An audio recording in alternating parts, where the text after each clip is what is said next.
Good morning! Maulan ang panahon ngayon, so kailangan kong magsuot ng kapote. Bale, magja-jacket muna ako. Tapos after ng jacket, suot din ako ng kapote.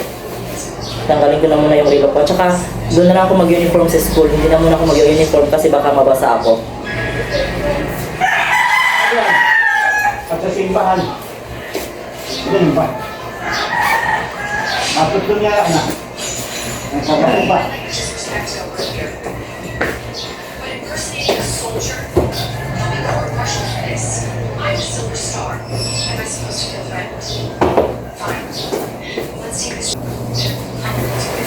Suot ng kapote.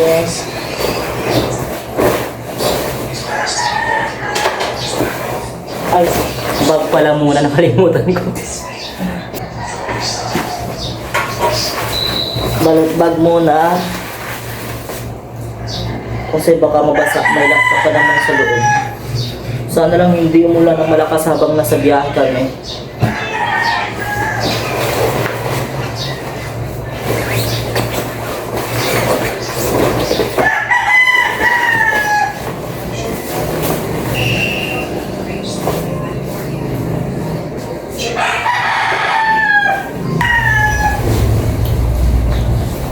Maulan, mag-text sila si Buni. Ang bayan.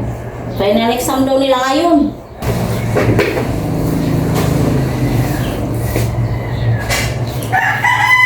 Kapag nga pala, nag-mask ako eh. Hindi na ako nag-mask. Sige, okay na yan.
Si Christine ay kanya motor.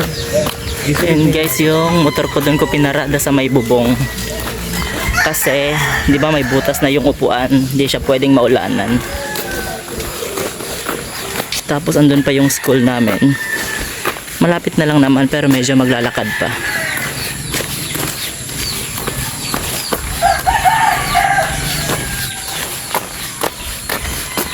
Ayan ang school. Nasa school na. Parating lang. Ayan sila oh.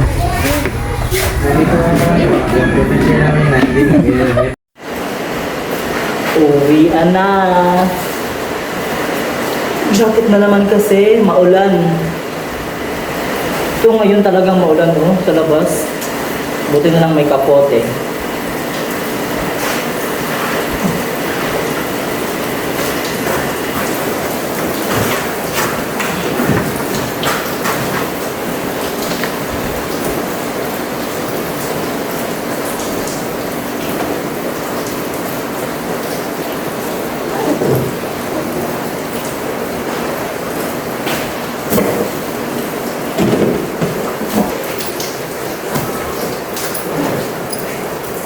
Nasa baba yung kapote ko, doon na lang ako magsusuot.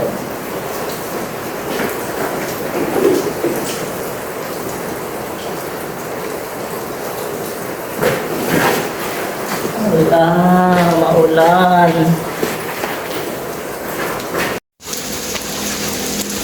Ayan ho. Basa sa labas. Tapos ang dilim pa ng langit.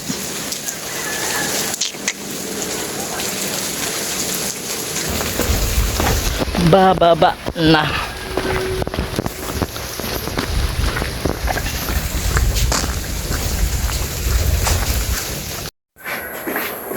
Bihis na ako.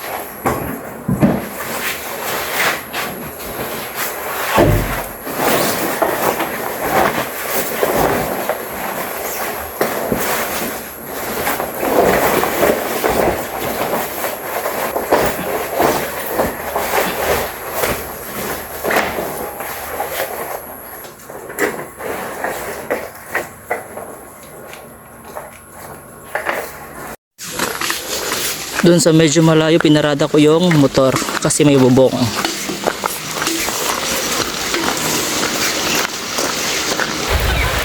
Umuulan na. Hala.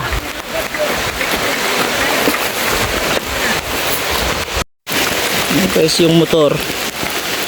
Hala, paano to? Malakas yung ulan. Ano? Naulan na.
basta din sa right side pala.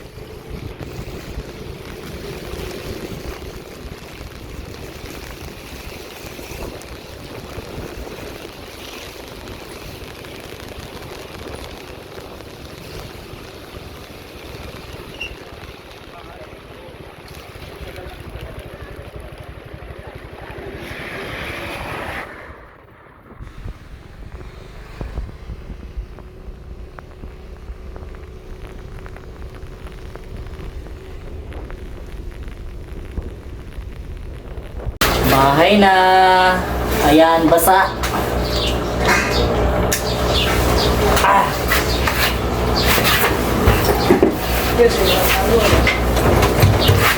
Nanay ko na ini, nanay. Nanay, ano ini natin? Nanay da.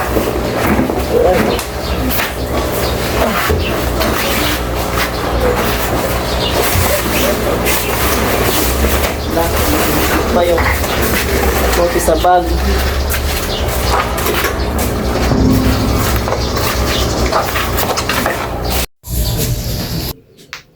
Yan o, pati jacket ko sa loob ng kapote basa din.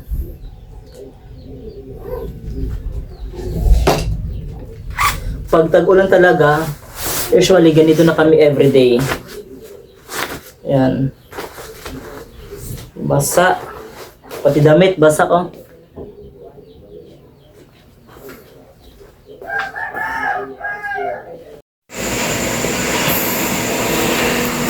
Ayan si nanay. Kasi pumunta pala siya kanina ng... Saan ka pumunta, nanay?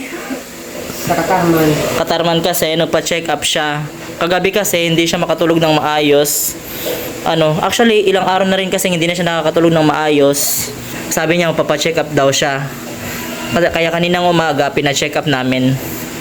Katarman kayo na ipa-check up, ano? Katarman. Kumusta naman yung check up doon? Sino kasama mo doon kanina? Ilisa. Sa Tifits, yung kasama niya kanina. Hindi ako nakasama kasi pumunta ako sa school. Pumasok ako sa school, di ba, Nay? Kaya sa Tifits na lang yung sumama sa kanya.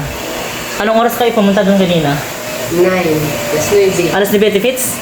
Kanina? Hindi kami malis. Tapos, anong sinakyan nyo? Yung minibus? Yung minibus. Ay, van? Kato nga nilibas na nga din. Sa 7. Okay. Van pala papunta doon sa Katarman, tapos pauwi. Nilibas. Minibus. Pagdating doon, nakaano agad kayo? Na-check up agad sa nanay. Matagal pa. Tagal pa? Yun. Pagdating daw nila doon, hindi agad si nanay na-check up kasi may nakapila na pala. Kaya napalista muna sila. Mga anong oras kayo na-check up? 12. Mga third na. Mga 12 na. 12 na? Nag-lunch na. Ano yung una niyo? Pagkakas hindi na. Mga 12:35, nandun pa kami. Yun na yun. Hindi na kayo nag-lunch muna. Ha? Hindi na muna kayo nag-lunch. Nagpakato pa kami, nagpapasak. Okay. Tapos kumakuha kami gugo. Antay Oo. pa kami. Nag-ano kasi, may mga test na ginawa kay nanay, mga laboratory test. Mga 1:35 siguro nakuha na siya ng dugo. Yun. Natapos 2:35 yung resulta niya. Tapos, Kita natin mga 240 Nagtitri na. nakuha kasi ang tagal. yung result. Pero after ng mga test, nag-lunch muna kayo. Oo. Sa rumbong kami, akarin sa Jollibee. Tapos bumalik na lang kayo nung kinuha na yung result. Pagka ng result, nandun pa si doktora. Oo. Binasa ulit yung result. Ayun. Yun kasi talaga yung nangyari. Dati kasi ako yung sumasama kay nanay. Nung 3 lang kami dito nila tatay. Ngayon, nandito na yung ate ko. Siya na yung sumama. Buti ngayon, dito na siya eh. Kasi pag halimbawa nasa trabaho ako, may kasama na dito si nanay at si tatay. Tapos ano naman yung result? Pati ngayon yung result. So may mga result siya na yung lab test niya may mga ano doon na mataas yung result. Pero manageable naman kasi may mga reseta naman na okay na yan nanay. Sige, yun. May mga reseta naman sa kanya. Tsaka Dugo. ano talaga, high blood kasi si nanay, yun. Pero may tinitik naman siya na maintenance. Yun nga lang, hindi dapat siya tumigil. Tapos okay naman, di ba? Mga result mo na iba. Ay, ba? Yung ibang result, normal naman. Yung problema lang kasi talaga ni nanay, hindi siya makatulog ng maayos. Oh, yan. Wala kasing pera. sabi ko na kasi sa kanya na ibenta niya yung mga damit niya eh. Taga si doktor. Para may pera siya. Ibenta natin yung damit mo. Wag. Ha? Sabi ng doktora, kanya mama ko, may talaga ako pag walang pera, nagagalit eh. Ganyan din kasi minsan si nanay eh. Pag alam namin yan, pag walang pera, kasi andun nakahiga lang yan siya. Tapos pag wala na siyang pera, ayun na. Magsisimula na yan, may mga na dito, patali na sa ulo, may mga dahon-dahon na yan dito. Maaga natutulog. Maaga na tutulog, tapos pagkagising ng umaga, mahina siya. Yan, tapos pag tinanong mo yan, sabi niya, wala naman akong problema, pero mahina siya. Ulit na siya. Yung pala kasi wala siyang pera. Tapos, ngayon, okay naman siya nasatisfy naman siya, na-check up siya. Yung kasi talaga yung gusto niya, ma-check up siya. Tapos yung result, okay naman yung iba. May mga reseta sa kanya, nabili naman yung mga gamot. Importante lang, talaga yung matulog siya ng maaga. Ngayon nga, inaantok na eh. Kasi may pera pa siya eh. May sobra pa yung binigay ng mga kapatid ko na pan-check up niya. Kaya feeling ko makakatulog siya ng maayos ngayon. Tapos pag naubusan naman yung binigay sa kanya, may mga may mga dahon-dahon na naman yan dito. Pero okay ka na. Medyo ka nakatumarak na gulo. Oh, okay na daw siya kasi na siya ngayon. Gusto ko na tumulog. Nakainom na siya ng gamot. Tapos gusto na daw niya matulog. Ay naman si tatay, nanonood ng TV. Yung mga pinapanood talaga ni tatay, yung mga Chinese na mga palabas. Kahit lang, yung makita lang niya sa YouTube. Tapos, hindi naman namin naiintindihan yung sinasabi. Kasi Chinese, gustong gusto niya manood mga ganyan. Bala ko nga rin sanang i-prank si tatay eh. Kaso nga lang baka mag-fail ako kasi hindi na siya masyadong nakakarinig. Baka mamaya pa yung ma-prank. Tapos, makapagalitan ako, wag na. Tatay. O yan, di ba? Paano ko yun ipaprank? Tatay. O yan. Paprank ko sana. Wag na. Baka magalit. Tapos, baka mamaya habulin pa ako sa labas. Kaya, quiet na lang ako. Hindi pwede ma-prank si tatay. Sabi natin, Miss, baka daw mamaya pag may prank ko si tatay, tumatakbo na ako sa labas, may hinabol na ako ng itak. Pero hindi naman yung gagawin. Hindi ko lang ipaprank kasi yun nga, baka magalit. Tapos, hindi na rin masyado nakakarinig. Ako lang yung mamumroblema sa pag-prank. Baka ako pa yung ma-prank. Ay, siya nanonood.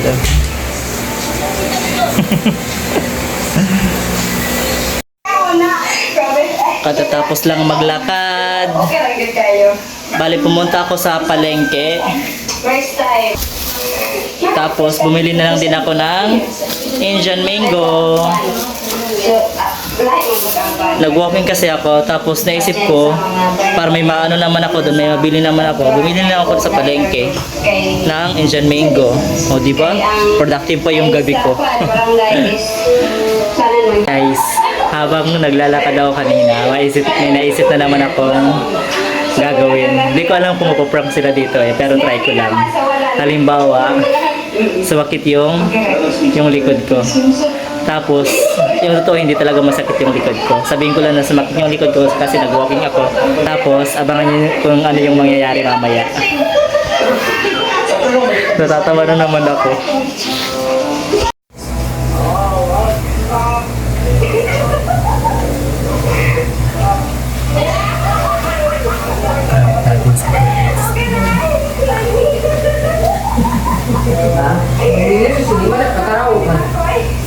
Yun na nga, katatapos ko lang maglakad. Tapos kanina sa paglalakad ko, medyo, may dyan sa akin. Dito kanina. Pero hindi ka dinuyod ko. Yun, sinabi ko sa'yo eh. Yan ang sinasabi ko. Sinagyan na kita. Kaya ito. Ate, miss, buwan na ka din eh. Kaya kung paano na. Sinagyan na kita kanina. Ay, sarabutan ko. Mati. Kaya na siya. Jim. Magtiwala ka sa iyo Wala, sa wala. Pilipinas. Ano man? Paano na David lang? And then, enjoy the show lang. Paano na kita ron? Basta, mag-apply ka pa dyan. Pero dili ka. Dili ka. Mag-apply As in, wala, dito ko sa Dries pa niya. Susunto ka? Di, Dili na daw bibitaw niya.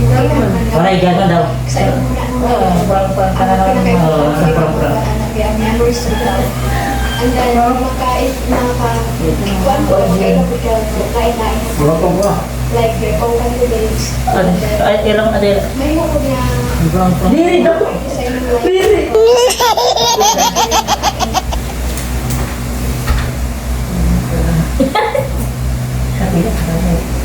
like. Kulari ko may loong. Parang ani. Ha? Lahat. Ayan.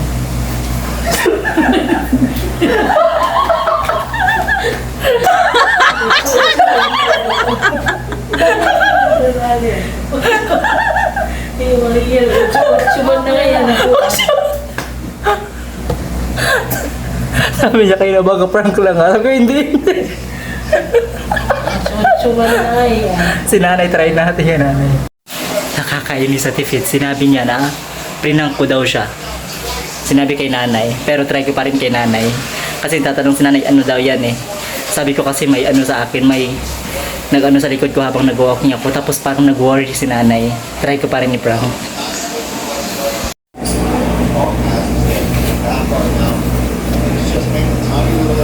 Hindi pala pwede kasi nakikita. Kala ko kasi natatago. Yan, yan. Pwede na yan.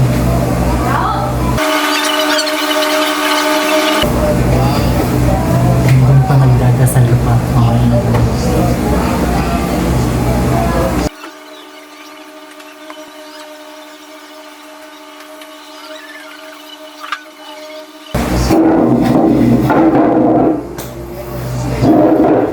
Umuna ako dito kasi napandadasal pas nanay. Nung nag-walking kasi ako, naisip ko na mag-prank ako. Bale, yung naisip ko is may sumuntok sa likod ko. Sabihin ko sa kanila. Bago ako mag-walking, sabi na Tifits, bakit ka doon nag-walking igabi na? Delikado daw pag gabi, baka mamaya may maano daw dyan sa'yo. Man-trip yon. Sabi ko wala yun kasi ano naman, maraming nag-walking naman sa labas eh. Tapos sabi niya, bahala ka. Tapos yun, kaya yun yung naisip ko. Trinay kong i-prank sa Tifits, di ba medyo nakalata na siya na baka daw prank, pero sabi ko hindi. Tapos yun, biglang lumapit si nanay, sabi ni nanay, ano daw yun. Sabi ko, wag mo sabihin kay nanay na may umano sa likod ko. Kasi pag malaman ni nanay, nako, problema yun. Para hindi masyadong mahalata na Tifits na napaprank na ako. Tapos yun, sinabi niya kay nanay na wala, ano lang, napaprank-prank lang kami. Pero hindi niya alam siya na talaga yung napaprank ko. Tapos mamaya, try ko rin kay nanay. Sabihin ko may umano sa likod ko. Kung ano yung reaction niya.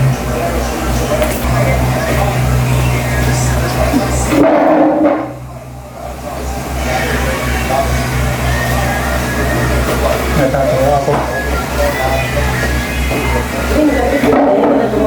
Ano kung paano ko? Imos dilan siya yung isa. Lalaki, babae. Pangin. May lumba. Yan natin. Ha? Yan natin.